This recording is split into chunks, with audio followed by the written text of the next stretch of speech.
MP হই বা না হই, এমপি তো ভগবান আল্লাহ ঈশ্বর করবে, এমপি তো মানুষ করতে পারবে না।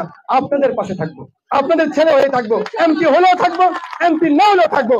সেই মানুষটার জন্য আপনারা দোয়া আশীর্বাদ করতে পারবেন না? আপনারা আশীর্বাদ করবেন তো? সেই মানুষটার জন্য আপনারা আশীর্বাদ করেন।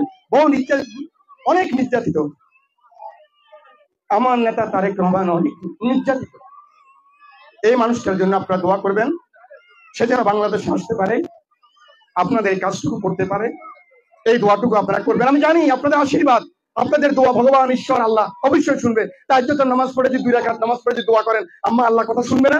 আল্লাহ ওয়াদা করছে শুনবে। আর আপনাদের ছেলে আশরাফুদ্দিন নিজান, আপনাদের কাছে দোয়া চাই, ভালোবাসা চাই, আপনাদের দোয়া নিয়েই বেঁচে থাকবো যতদিন বাঁচি। কথা দিয়ে গেলাম, এমপি হই বা না হই, এমপি তো ভগবান আল্লাহ ঈশ্বর করবে, এমপি তো মানুষ করতে পারবে না। আপনাদের পাশে থাকবো, আপনাদের ছেলে হয়ে থাকবো, এমপি হলেও থাকবো, এমপি না হলেও থাকবো, আপনাদের কাজ করবো। যে ওয়াদা দিয়ে গেছি, যদি এমপি না থাকে হয়তো পারবো না, কিন্তু নিজে তো করতে পারবো। স্বল্প আকার হলেও এই ফ্যামিলি কার্ডের ব্যবস্থা করবো।